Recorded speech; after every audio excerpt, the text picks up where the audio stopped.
voilà donc xaar leen loolu Demba Guissé dina ñëw fii ci plateau Petit Déj daal leen bégal alors Fatima tey fan la ñuy commencé ci people yi. mi ngi noonu Awa Condé mbégte la saa su ne jàkkaarloog mbokku téléspectateurs yi waaye nag tey comme dañu am gan. dañu koy jagle lépp la nga xam ne nag bokk na ci ni ñuy waxtaanee Simon nag di rappeur ba nga xam ne bokk na ci ñi nga xam ne dañoo révolutionné mouvement hip hop Galsen.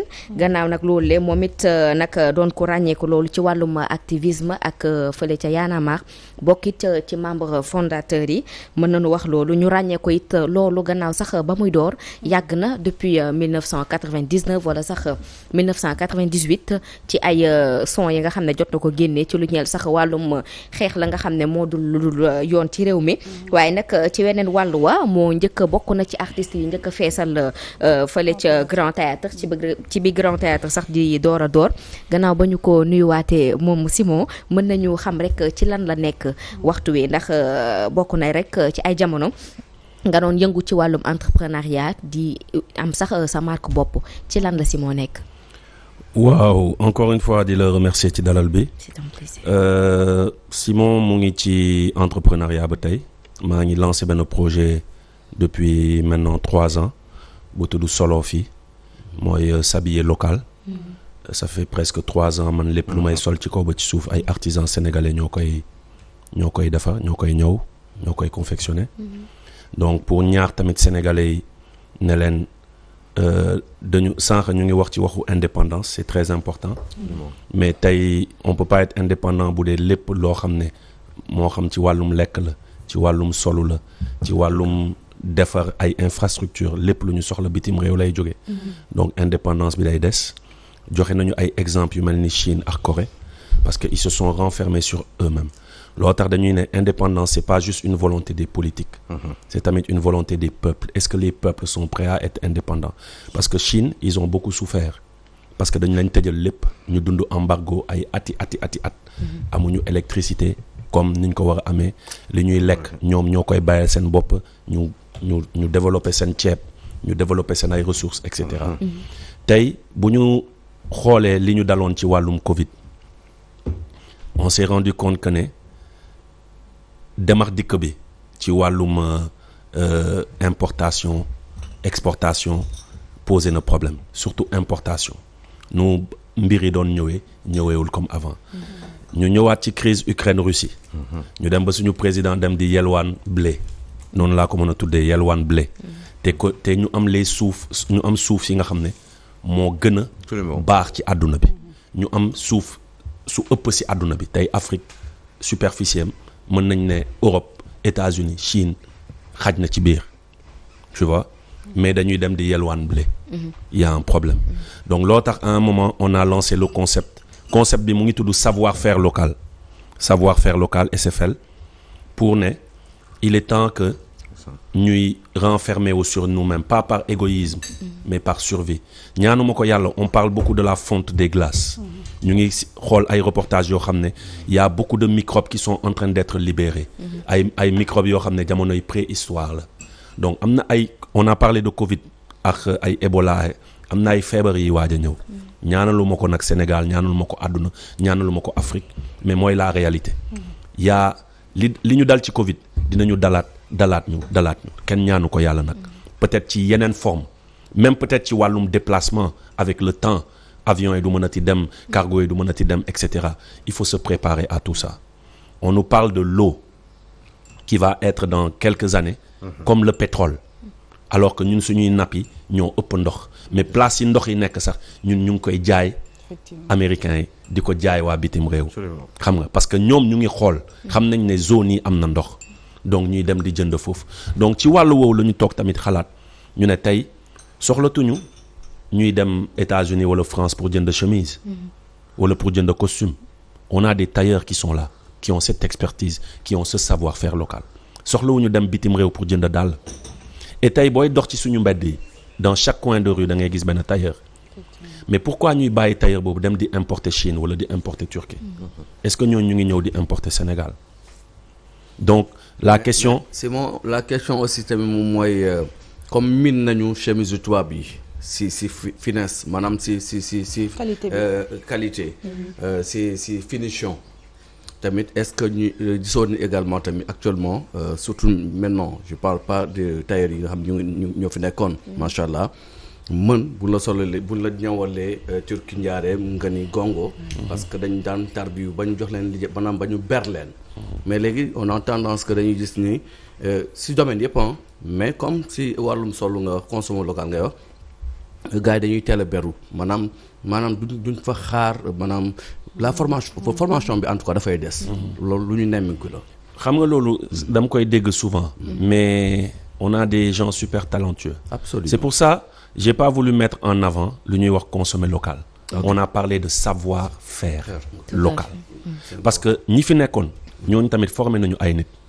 ñooñu tamit perfectionné wu nañu.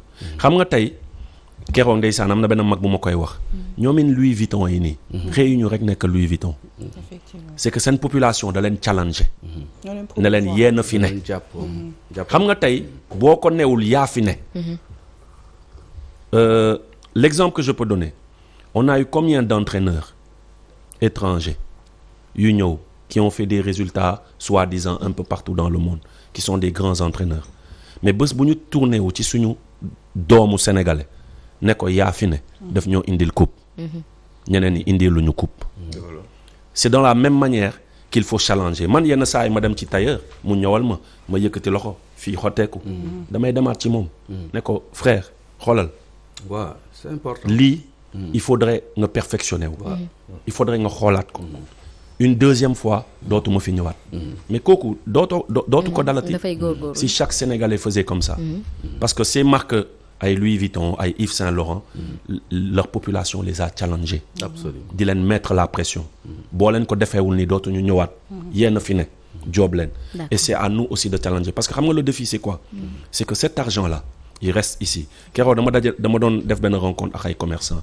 ne ma ñii ñooy dem Turquie di jënd ay yére di ñëw ma ne leen mais boo leen jëloon sama gars yi puis KG Style wi Assane commandé ci moom jël Bamba Lamotte bii defar daal la commandé ci moom jël Cheikh daal la jël Mbassa Style jël kan encore bëri na ñoom Pape seen ñoom seen patchworks Adam commandé si ñoom xaalis boobu ngeen di fay hôtel di ko fay billet d'avion day nekk sur non seulement surplus te fii lay des et ce sont des gens yoo xam ne xam nga ñan la ñuy jaay ils vendent à la sous-région et ils vendent aux Européens xam nga mais nag la moitié de cet argent moo fiy des maanaam ñoom li ñu créé maanaam créativité bi moo fiy des mais boo xoolee tissu bi jógewu fi mais mooy li ñuy wax il faut bien commencer xam nga tey loo tax j'ai pas parlé de consommer local parce que boo commencé dugg ci consommer local on te dit que le wax il est hollandais le woodin est hollandais et cetera ñun dugguñu ci détails yooyu xam nga ci ban détail la ñuy dugg mooy man même tissu bi bu fi jugule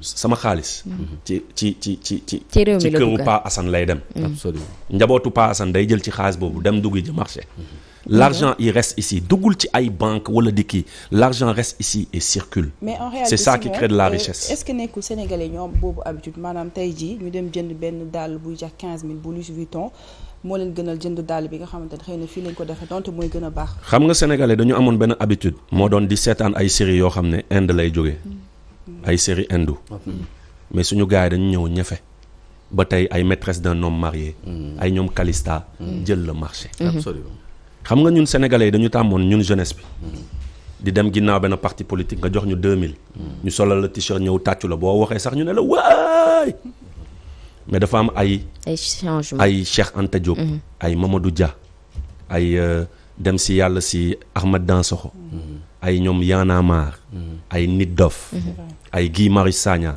ñëw gëmloo jeunesse bi ne leen hey la place de la jeunesse du tàccu prenez vos responsabilités lisez les programmes xam nga allez voter nekkatuñu ci ginnaaw ay parti rek di tàccu c'est ce qui les dérange de la même manière que tey nous on est dans le combat de dire aux Sénégalais man xam nga mon prochain combat ça sera avec vous les journalistes avec vous les plateaux télé parce que je me dis que c'est pas normal que vous qui êtes la vitrine de ce pays que vous soyez habillés en marque italiano europiano alors que nos gars sont là il faudrait qu'on arrête je vais faire ce plaidoyer à Walf TFM Sen TV 2S et on va nu ñu defee combat où Y'en a marre c'est comme ça qu'on est en train de faire le combat du savoir-faire local c'est-à-dire di ci dem lu tax temps yi ma bàyyi wax sax ci politique parce qu'on ne peut pas tous être politique tey man ni ma nekkee ci wàllum yëre am na ñoo xam ne noonu la ñu war a nekk ci wàllum environnement parce que d'énormes choses arrivent suñuy doom ñun ñëpp a soj te dañuy soj 6 mois sur 12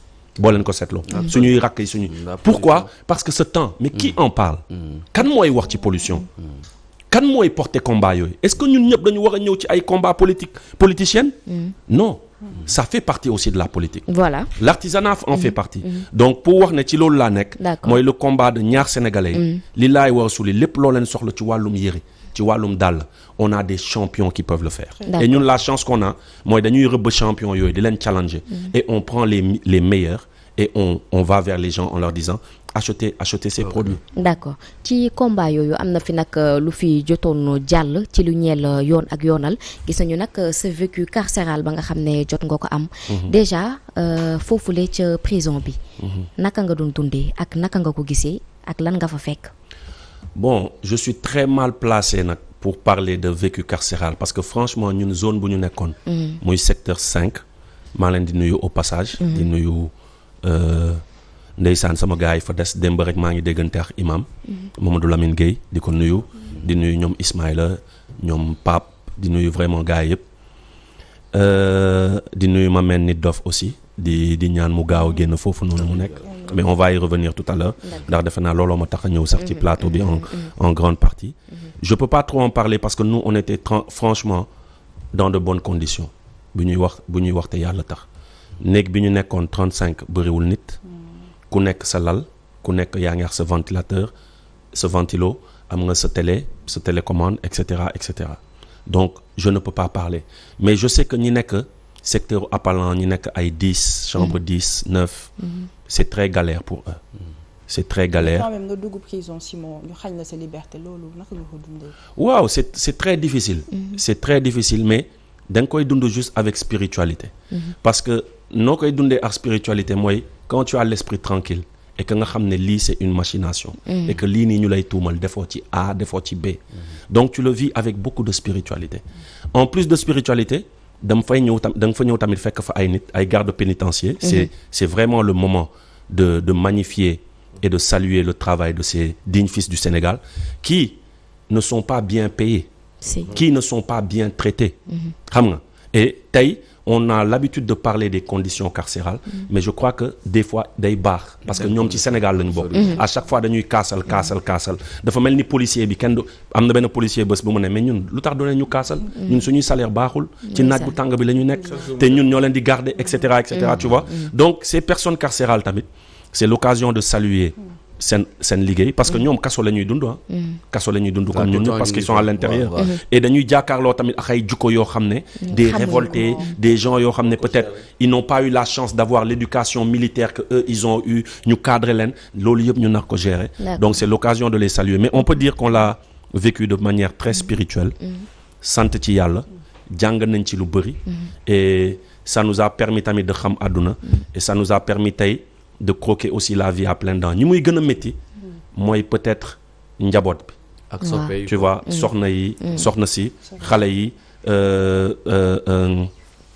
soppe yi et cetera parce que ñoo dul comprendre mais franchement quand t'es à l'intérieur surtout ñun zone bi ñu nekk parce que quand même secteur 5 gars yi sax foofu loolu la ñuy tooñee yéen hôtel ngeen nekk xam nga boo génnee cours di dajar yeneen gars yi loolu la ñuy wax yéen hôtel ngeen nekk sant leen yàlla mais kaso neexul et voilà ñaanaluñu ko kenn et on aurait vraiment tamit souhaité que l'État di gën a yokk néegi di gën a libérer les longues détentions préventives parce que il faut que ñu ciy wax te tamit déféré tamit dafa gaaw man daje naa fa ak koo xam ne picc la doon jaay picc ci picc yu muy jaay xamul ne am na si benn boo xam ne en voie de disparition la benn ONG gis ko porter ko plainte ñu indi ko kaso ndax picc gars yi di ko fa tooñee sax picc gis naa koo xam ne da doon xeex toj xawma kii ànd cuuraayu yaayam yaay ji di ko tiital yóbbu ko police mu fanaan fa le week-end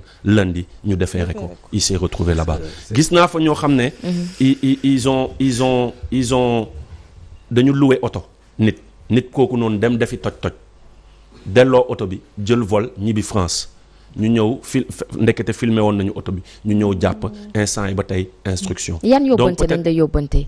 injustice yooyu mooy lii ni may wax. tey les longues détentions préventives. Tout à fait. xam nga parce que ñu tëj la ay ati kenn jugé wu la xamoo foo féete.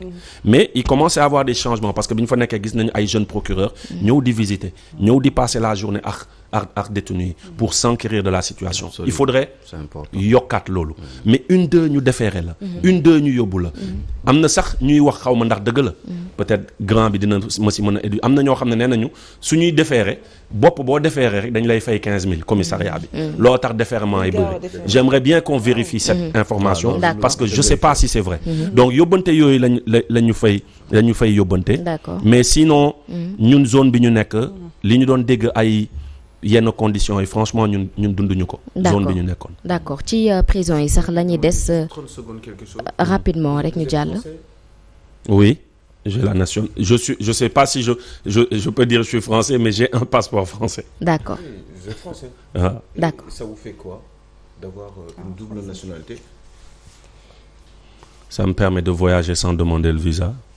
voilà ñu dem ci leneen ci prison yi la ñu nekkoon waaye nag gis nañu ñi nga xam ne ñoo yëngu ci wàllum hip hop bi bu ñu xoolee rek ci politique la ñuy mujjee ndax combat yi nga xam ne dañu koy porter au début dañu naan dañuy dénoncer yenn ci ay ñaawteef waaye nag li xew jamono ji tolluwaay réew mi ay live yi nga xam ne dañ koy faral di amal bokk na sax li tax ñi teg loxo Nit Doff jamono yi waaye nag bu ñu wëlbatikoo rek ci ginnaaw ci mbirum politique sax mën nañu jàpp ni looloo taxoon ñu annuler le Nit Doff concert am ba nga xam ne jotoon na ko amal ba ñenn ci ay naataangoom sax génnoon di def vidéo di ñaaw lu ni mel ndax ci boobulee jamono nee nañu préfet moo ko annulé moo taxoon moo ko lànkaloon te it ci jamono boobule am na match boo xam ne jotoon na fa am te bàyyi woon nañ ko ñu amal ko fa est-ce que du hip-hopeurs yi ni ñuy wëlbatikoo di dem vite fait transhumé ci politique bi mooy waral yenn problème yi di am ba ñu dal seen kaw ba tax na sax loolu bokk na ci lu yóbbu Nit Doff ca prison ba. da nga utiliser benn terme boo xam ne hip-hopeur transhumé ci politique. le hip-hop c'est de la politique.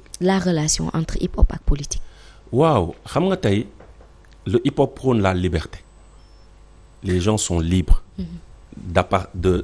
d'appartenir à benn obédience politique parce que c'est la liberté qu'on prône mënoo ñëw di prôner liberté ci say chansons nit bëgg a dem far fii loolu tax man je reviens même plus loin damay fàttaliku ndeysaan dem si yàlla si Pakoti bi mu fësalee coofalam ci Abdoulaye Wade di militer pour moom suñu ay confrères yu bëri dañ ko doon clash man je l'ai jamais clashé par rapport à ça parce que je disais au moins il s'est engagé pour une cause xam nga ba ci Red Black suñu frère Red Black mi dem tey di militer pour l'APR pour le président Macky Sall du ma ko clash par rapport ak loolu c'est la même chose si un artiste comme Nit Doff parce que il faut tamit dire quelque chose Nit Doff n'a pas de carte Pastef Nit Doff n'est pas de Pastef dafa fësal coofelam ci benn programme incarné par une personne muy Ousmane Sonko mu adhéré ci vision boobu noonu et di défendre vision boobu et di ñaax ndaw ñi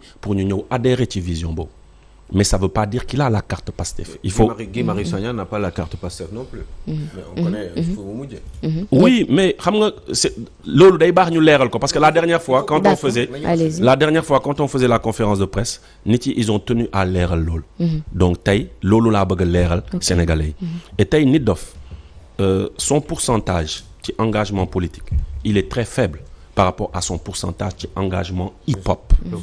C'est de ça qu'on parle. Nit Doff alalu hip-hop la. Il faut pas que des gens veuillent faire plaisir à des ministres ou à un président ne xaaral ñu fexel ko wane etc. Ça n'arrange pas l'État et ça n'arrange pas le Sénégal à l'heure actuelle.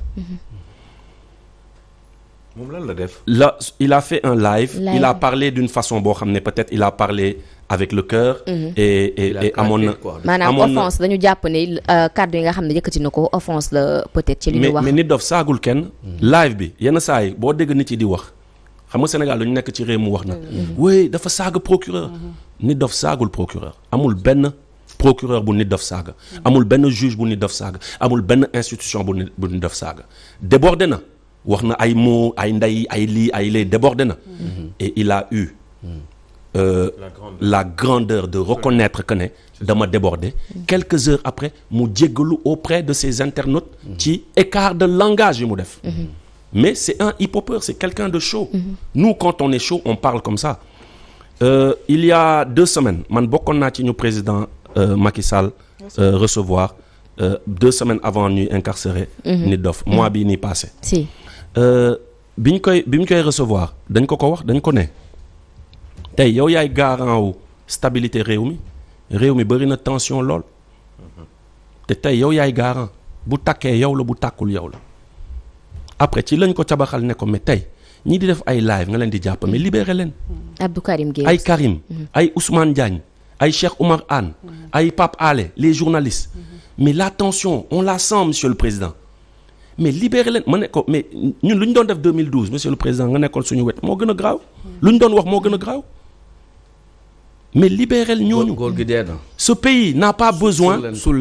Ce pays n'a pas besoin qu'on attrape des gens parce qu'ils ont fait des lives. Xam nga tey la démocratie quand même sénégalaise. Des gens sont assez morts, ont perdu leur famille, ay famille disloquées wu. Pour que cette démocratie quand même yegg fu mu yegg nii. Mais doo jàpp ay nit parce que ñu ngi ay live. Et daf ñu ko nangul.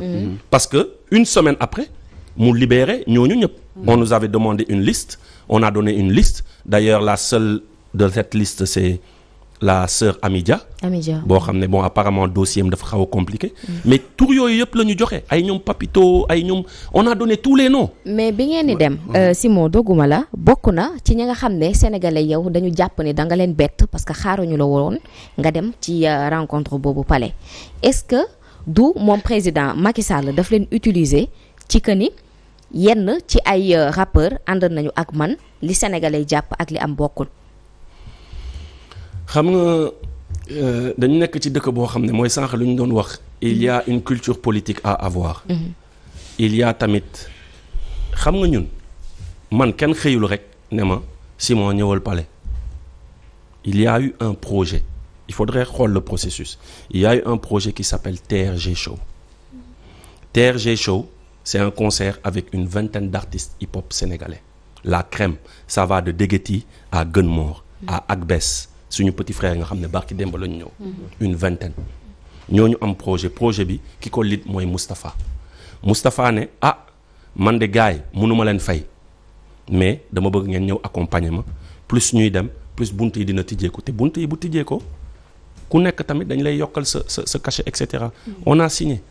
Moustapha ne dans le contrat qu'on a signé mooy il faut aller défendre le projet. Quand on a des partenaires il faut aller les personnes qui peuvent parler à certains partenaires mën nañ dem il y a des rencontres yoo xam ne Degueti moo dem àndax ñoom Jibi il y a des rencontres yoo xam ne man maa dem àndax ñoom Tafa il y a des rencontres yoo xam ne Ngaaka moo dem et cetera. Quand Tafa a fait la proposition d'aller de déposer au palais man début sama premier réflexe mooy c'est pas le bon timing. Tu vois. Réflexe ou képp koo xam ne am nga lecture. Absolument. Mais à un certain moment tu te dis mais les agriculteurs sont reçus les journalistes sont reçus énormément de mais ñun suñu corporation mooy corporation bu gën a dee ci Sénégal. La culture ce n'est même pas 1% du PIB. Tout à fait. du budget national du Sénégal. Même pas 1%. 0, xaw ma ñaata. Cette culture xam nga ñan ñoo ci gën a dee. Les hip-hopeurs. Donc il y a des éléments de langage tey et malheureusement les pouvoirs sont centralisés autour d'une personne au Sénégal. C'est le président de la République. D'accord mais Simon mooy non may ma daaneel rek. Donc ci laa toog après ma ne mais des fois l'histoire il y a ceux qui l'écrivent et ceux qui la commentent. Ñun suñu objectif mooy ci rencontre boobu qu'on parle du statut de l'artiste ce n'est pas ressorti ci déclaration. Suñu objectif ci rencontre boobu c'est qu'on parle du fonds de développement des cultures urbaines. Parce que tey hip-hopeur bu am problème Kédougou du la woo yow du woo Grand Alune du woo Fatima Simon ngay woo wala Fou Malade wala Awadi xam nga wala Matador wala Nit Doff wala Fata wala Dabrens tu vois et on souffre beaucoup tey ku ci feebar sa njaboot ku ci am sa numéro téléphone yow lay woo ne la sa benn mbokku rappeur mu ngi nii ci hôpital bi mënuñu ko faj. Absolument. Laba Sossé a été le premier disque d'or africain. Bi muy génn àdduna nan la demee. On a tous vu des quêtes. Terrible. Le Téléthon. Combien d'artistes fii récent mooy Bass Diakhaté suñu papa jooju on voit des quêtes pour ñu faj ko xam nga qu'est-ce qui peut régler ça le statut de l'artiste xam nga kan mooy dogal loolu le président de la République pour que les artistes cotisent pour une mutuelle pour que les artistes bu ngeen jaaree ci ministre bi le ministère de la culture du yegg ci président man xam nga man li may jaar nañu li ngay wax ni li may jaaxal li ngay wax ni monsieur le ministre te franchement mu ngi bay waaram parce qu'on voit vraiment il s'active mais jaar nañu plusieurs fois sur le ministre sottiwul dama ne depuis suñu papa Ndiaga Mbaye ñu ngi xeex le statut de l'artiste xam nga kañ lay am conseil présidentiel pour le statut de l'artiste mercredi prochain pas bi mercredi bii di ñëw ma jox la info bi tey parce que on a été là dans 15 jours xam nga kay tey quand est-ce que aujourd'hui amaana bu ñu déposé woon waa ñoom Karim bu ñu déposé waatoon liberté provisoire ay ñoom Pape Alé et tout ça c'était quasiment sûr à 80% qu'ils allaient le refuser cette rencontre a permis de décanter ça le fonds des cultures urbaines je crois que le fonds du cinéma est passé à 2 milliards le fonds du livre xawma 1 milliard xawma tu vois etc les cultures urbaines comme ni ñu ko waxee président man sama deret man Simon Kouka sama deret dafa tuuru pour moom mu dégg président dafa am ay hip-hopeurs yoo xam ne dañu ñàkk ay contrat pour moom mu dégg président est-ce que yoon la hip-hop di am 600 millions là où le cinéma à 2 milliards est-ce que yoon la hip-hop di am 600 millions là où le fonds du livre le fonds de la danse le fonds de xawma nangam alors que nous ce qu'on participe dans ce pays en termes d'éveil des consciences en termes de richesse de la langue wolof en termes de ñaax ndaw ñi ngi gën a bëgg seen diine en termes de vulgarisation de certaines maladies Ebola bu amee hip-hopeur ngay njëkk a gis mu def sound paludisme hip-hopeur ngay njëkk a gis mu def sound leneen ak leneen hip-hopeur ngay njëkk a gis mu def sound là il y a eu des morts ci transport oui. Semaine prochaine hip hop ngay gis mu génne single di ñaax sénégalais pour loolu donc est-ce que ce hip hop ne mérite pas xam nga tey bu ngeen bàyyee par exemple studio yi bàyyee par exemple son yi dem directement oui d'accord moo tax ma woon est-ce que jaar woon ngeen jaar si président ou ngeen def na nga naan def moo maanaam génne seeni son dénoncer c'est-à-dire tey ñaata yoon wala doog maanaam son yi dafa sottiwul mais dafa da ngeen ko bàyyi c'est-à-dire même si fond boobu culture urbaine boobu di nga pour man ku la abal bët fu la neex nga c'est-à-dire nit ñi. non pas forcément yéen a ko moom yéen a ko moom. non mais si man xam naa li may wax Sénégal la ñu ne. c'est-à-dire tey jii par exemple ñoom engagement bi ñu doon gis tey son yi leen teg di ko dénoncer ba ñu sentir rappeurs yi gisatuñu ko. dafa xaw a manqué lu waral loolu Simon rapidement c'est-à-dire Simon peut-être léegi yéen su ngeen demee noonu yéen a ngi wax parce que hip-hopeurs yi culture urbaine ngeen demal mais tey mbalaxmaan yi ngi fii yow yaa ngi wax ci cinéma am nañu nangam kii mais mbalaxmaan ji sax jàpp naa ne peut-être ñoom amuñu dara sax mais pour man tey jii li leen gars yi reproché moom mooy que dañ jàpp ni da ngeen dem représenter hip hop bi or que ni am na ñoo xam ne d'accord ñu loolu tey hip hopeur lañu comme yéen. d'accord ñi d'accord xam nga on n'a pas reçu. surtout ma yokkal ci question bi. est-ce que ils sont considérés par les autres comme des traîtres. parce que quand même est-ce que li ngeen dem ci président de la République. moo tax yeneen hip-hopeurs yi ne leen ay traître ngeen parce que vous devriez être forcément du camp de l'opposition. juste pour compléter démb Abdou Karim Gueye bi muy def conférence de presse xamle na ni rafetluwul na ngeen demee ci président taxawal fa hip-hopeurs yi. xam nga c'est normal. xam nga boo gisee la première nu ñu ko titré. wala boo gisee ay photos. on te dit les rappeurs reçus par. le président déjà c'est pas les rappeurs balaa ngeen génn palais la photo yi génn. non déjà c'est pas xam nga tey ñun man bii mooy 5e fois may gis le président de la République on sait par quel canal passer pour que photo du senn vidéo du senn mais làqatuwuñu parce que demuñu fa yelwaan demuñu fa adhérer maintenant boo gisee photo nag en premier tu crois que ñi dañu ñëw adhérer léegi bis ni ki tey gongo etc. non c'est comme ça que tu vois donc début bi tu vas voir que les gens vont dire mais xam nga lan moo grand man j'ai vu des gens quand on a annoncé la libération de ñi ñu demander liberté provisoire ñu commencé bindal la Xbox franchement yéen a ñu gën non franchement gis nañu njëriñu seen kii bi tey la ñuy doog a comprendre quand on a vu que le fonds va passer à 1 milliard et que tey le rappeur qui est au fin fond de Kédougou qui n'était pas d'accord avec cette rencontre mais va bénéficier de ce fonds-là des gens qui n'en sont pas d'accord vont déposer pour bénéficier ay ree la may def loo tax je dis l'histoire il y a ceux qui l'écrivent et ceux qui la commentent benn moment il fallait prendre ses responsabilités on a pris nos responsabilités ñu ngi naan rappeurs yi d'accord uñu demuñu fa en tant que représentant des rappeurs dañ fa dem en tant que TRG, le concept TRG, le président recevoir. TRG qui doit avoir lieu dans les 14 régions du Sénégal, dans les grandes capitales africaines, Abidjan, Banjul, un peu partout, dans les grandes capitales européennes et en Amérique du Nord. C'est ce concept que les gens sont allés défendre. Tu vois? Pour dire que Taï, un artiste mbalax fait le Bercy, on lui donne 150 millions. Voici 27 artistes. Voici 27 artistes qui se sont réunis. Et c'est là où le président a décidé, par exemple, am na benn info tamit parce que maa ngi ko fi dégg sax ñu ne woy rappeurs dañu leen jox passe ku nekk 1 million. C'est faux, ça s'est pas passé comme ça. Le président a décidé de soutenir le TRG Show à hauteur de 40 millions.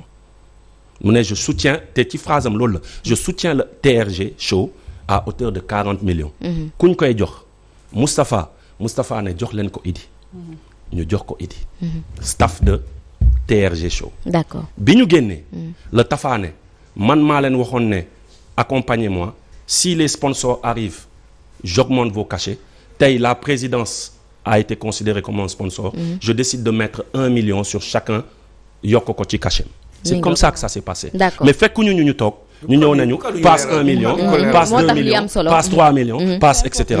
Donc il y a des maintenant peindre le décor. Ba pare c'est quoi 1 million? Man je te donne un exemple. Man de 2008 à 2012, je gagnais avec un marché avec une grande entreprise de la place qui était entre 70 et 100 millions chaque année. On organisait des tournées. Dans ces 70 millions, tu dois payer la TVA qui va dans les taxes. Tu fais 70 millions fois 18 divisé par 100. Donc chaque année, on mettait presque une quinzaine de millions dans les caisses de l'État. Ba tey jii nii il y a un appel en candidature bu ma gagné. TVA bi li ma def ci caisse u État c'est fois 20 1 million. Tu vois donc tey xam nga nag dañu nekk ci dëkk bu métti boo déggee 1 million c'est énorme parce que y a des gens qui ne parviennent pas à avoir 2000 francs. Donc peut-être boo déggee 1 million rek day graaw mais pour les cultures urbaines du xaalis nee naa la benn artiste. dem na fi Bercy on lui a donné 150 millions. 150 millions Deguety le mérite. Xuman le mérite. Matador le mérite. Ngaaka Blindé pour tout ce qu'ils font pour la culture. On le mérite. Quand bien même il est de l'opposition. Ni dof n'importe qui le mérite dans ce hip-hop. Du xaalis. Wallahi du xaalis. Les gens dañuy liggéey lu ëpp loolu mais xam nga dañu nekk ci. mais 150 millions est-ce que du mu jege état kooku noonu artiste boobu. Bon parce que tamit xam nga pour man loolu. non man pour man. Sama gis-gis. mooy artiste boobu mérité na sax 300 millions. Ce n'est pas un problème. Parce que la culture quand même c'est le parent pauvre dans ce pays-là quoi. Il faut que nit yi di ko dafa am loo xam ne dañ koy représenter. Maintenant fii nag gars yi duñu la jox sa cër. fii gars yi duñu la mais attends États-Unis dañu lay inviter loger le hôtel boo xam ne la nuitée c'est 3000 euros. xam nga $3000 xam nga yenn saa yi lan la ñuy def. allo mais gars yi booy hôtel bii nii. doo leen ñu jox xaalis bi man ma dem gàlle écu gayen fanaan foofu noonu parce que quand même 5 jours $3000 fois 5 jours ça waaye man fay na 1 an samay scolarité doom quoi bàyyi leen déconner quoi ñu ne la non xam nga c'est l'université qui paye nanani donc t'es obligé d'aller fanaan ci ay hôtelu $3000 wala $1500 la nuitée alors que tu pourrais aller fanaan chez écu alors que tu pourrais aller dem fanaani ci Badara wala ci Ama Diop c'est de ça qu'on parle parce que ñoom peut-être dañoo am gëdd oto bu lay jël si dañuy valoriser oto bi lay jël si da ngay ne mais li ngeen di louer oto bi doo leen ñu ko jox ñun ñu dugg ci métro yi gars jël suñu kii mais dañuy ne non budget bi université bi da ko voté nii ak nii lay demee vous êtes venu pour une conférence et cetera mais Sénégal ngay gis ñu ne artiste jox nañ ko tant de millions ñu ne wooy du yoon parce que ils n'ont pas le respect de l'art parce que pour ñoom artiste yëfu caaxaan la alors que lu ñuy def du caaxaan mi ngi noonu Simon waxtu wi daf ñu xooj kontaan nañu ci dalal la fi waaye balaataa ñuy tëj nag yaa ngi ci sa ruku nekk studio di defar lan ngay préparer. Alors là il y a 2 albums qui sont prêts. léegi coow lu mag li nag mooy ban mooy njëkk a génn parce que dafa am benn album boo xam ne c'est 100% hip hop. strictly hip hop. dañuy delloo buum ca mbooy ja. donc namm nañu yooyu quoi namm nañu yooyu. safara gu voilà. xal quoi safara voilà. yooyu lañ namm. maintenant am na beneen boo xam ne boobu peut-être mooy sama album de cœur. L'histoire rappée, les leçons rappées. D'accord. Donc c'est des morceaux qu'on a fait sur Kourou Kang Fouga, la charte du Mandé, sur Ndate Yalla, sur Aline Sitoé, parce qu'on estime que la jeunesse ne connaît pas assez personnages historiques yu marqué Sénégal, comme Thierno Souleymane Baal, comme Batlin Siki, les femmes porteuses de pancartes, etc. Donc on a fait un album boo xam ne pour permettre un peu jeunes yi tamit xam ne démocratie du tubaab bi moo ñu ko indil. amoon nañu suñu ay modèles civilisationnels. amoon nañu tey ay femmes jàmbaar dignes yoo xam ne tey dañu gëmoon seen bopp et doon xeex bi et nekkoon devant les ceddo comme Ndate Yalla Mbodj, comme tey la reine Aline Sitoé Diatta qui était reine de Cabrousse, etc. ñu bëri ils préfèrent cet album mais dafa am nu mu war a génne. D'accord. Et ci loolu lañu nekk, ça m'a pris 5 ans quand même cet album, parce qu'il a fallu lire, et c'est l'occasion aussi de remercier quelqu'un comme professeur Massamba Gueye, que je salue au passage parce que qui m'a beaucoup aidé dans la correction, qui m'a beaucoup aidé à me dire dindil lii, c'est pas vérifié, yokk ci lii, liiral tel ouvrage, liiral tel, etc. Professeur Oumar Sall aussi, beaucoup de gens ont participé à cet album. Fat Sowsar, professeur Fat Sowsar, bi nga xam ne ay écrits la sukkandiku pour bind Ndate Yalla Mbodj ak Aline Sitoé Diatta. Donc di wax ne 2 albums yooyu pare na. Avec le staff on hésite, xamuñu ban mooy njëkk a génn, mais courant année bii moom duñu génn te génnewuñu au moins dara pour mi ngoog Awa Condé jaajëfal ko bu baax. mais boo ma ko mayoon tamit rapidement allez-y. parce que je crois que looloo waraloon woote bi nga ma woote. On est là pour demander vraiment la libération de Mor Talla Gueye, alias Nit Doff. Pourquoi? On estime que lu mu wax ci live am mérité wul tous les chefs d'accusation ay appel à l'insurrection, etc. mérité wu ko parce que il a pas fait de l'appel à l'insurrection. On demande encore au président de la République, parce que encore une fois tout est concentré ci moom, su fekkee ne defoon na séparation des pouvoirs du ñu mësati taxaw ci ay plateau lu ñëw rek ñu ne président, tu vois, mais moom moo on va dire dajale pouvoir yooyu noonu yëpp ñuy ne dina am benn demande de liberté provisoire bu ñuy introduire sous peu, et on demande vraiment que Mor Talla dellu ci ay, parce que maa ngi koy wax keroog ci conférence de presse bi, même su bëri ñu bëri ils l'ont dénaturé, ma ne ko Mor Talla waxu fi loo xam ne mon président de la République waxu ko en 2012, parce qu'on se rappelle de son discours quand il disait si Abdoulaye Wade persiste on va le déloger, tu vois, donc loolu mënoon nañu ne appel à l'insurrection, xam nga, mais Mor Talla yeggul foofu. Mor Talla dafa fustiger ces gens qui sont dans les plateaux bëgg yee fitna, et encore une fois quand on l'a rencontré on le lui a dit, monsieur le président libérel ñoom Abdou Karim, libérel ñoom Pape Alé, libérel ñoom Ousmane Diagne, libérel. Pourquoi libérel? Parce que dëkk bi dafa nekk ci tension. Voilà, tey des marches vont être organisées pour la libération de Mor Talla. ñaanuma ko yàlla des jeunes qui provoquent ou un policier qui s'est mal réveillé def benn action, gars yi chargé mu am ay bousculade, ay tir, mu am mort, ndax lan? Ndax benn live. Donc on demande encore une fois que ce qu'on appelle des activistes, ce qu'on appelle des liveurs, waxuma nag insulte kenn cautionné wu ko, et looloo tax il s'est excusé par rapport à ça, tu vois, mais nañu dégonfler la tension qu'il y a dans ce pays, parce qu'il y a assez de tension. Donc lillahi wa rasuli bul déglu ñi nga xam ne dañ ñoo ngi fii di naan wéy booy bi lii la def wala lee la def wala il faut que ñu won ko une leçon, etc. On n'en est pas à ça, parce que les gens ne vont pas arrêter de faire des lives, et comme on lui a dit lors de la rencontre avec lui, les gens ont le droit d'être ak yow, mais on le droit d'être contre yow. Donc il faut que ñu xam loolu, donc loo tax ñuy ñaan vraiment que ñu libérer Mor Talla, parce que on a besoin de lui auprès de sa famille, auprès de ses amis, auprès de ses fans, et on a besoin de lui en tant que éveilleur de conscience. Donc na dellu ci ay mbokkam. moom ak ñeneen ñoo xamante ne xëy na yàgg nañ ci kaso bi. Fatima liggéey bi amoon na solo. mi ngi noonu jërëjëf gërëm la bu baax. et maa ngi jégalu la dernière fois, xam nga rek nu mu demee. waaw jot naa la sànni xeer na xam nga rek jikko journaliste. non c'est normal sànni xam nga ñun ay sànnikatu xeer la ñu professionnel, donc maa ngi doon gis sax grand bi jour boobu di ñu sànni xeer. xeer donc bu ñu sànnee c'est normal mais je crois que quand on s'explique léegi day leer dinañu comprendre te non grand bi yow ay missile sol nga doon sànni dëgg jërëjëf merci beaucoup jaajëfal mboolem téléspectateur ak internaute nos amis de la diaspora ñi ko doon xaar ñu ngi leen di gërëm bu baax jàpp ne rek lañu fi wax daana jëriñ askan wi di ñaan jàmm rek ba altinek jàmm rek ñu ñëwaat jaajëfal Oreo shop Aliou Sow tey dama sañse ouais dama sañse ñu lay kaw vous avez mis du blanc sur du blanc avec un pas du blanc sur le visage pas du blanc sur le visage Yoro Diop merci beaucoup jaajëfal Adjaratou Mère Yacine Diaw mi ngi jag saa ñu ngi koy gërëm bu baax très bien Fatima ñu jaajëfal bu baax a baax dañuy daal di amal une courte pause daal dikkat léegi Walf TV di leen proposer seen marché nag ñu jagleel ko yéen ñi nga xam ne yéen nekk ci biir marché bi muy nga yore sa magasin di jaay sa ay tissus ay produits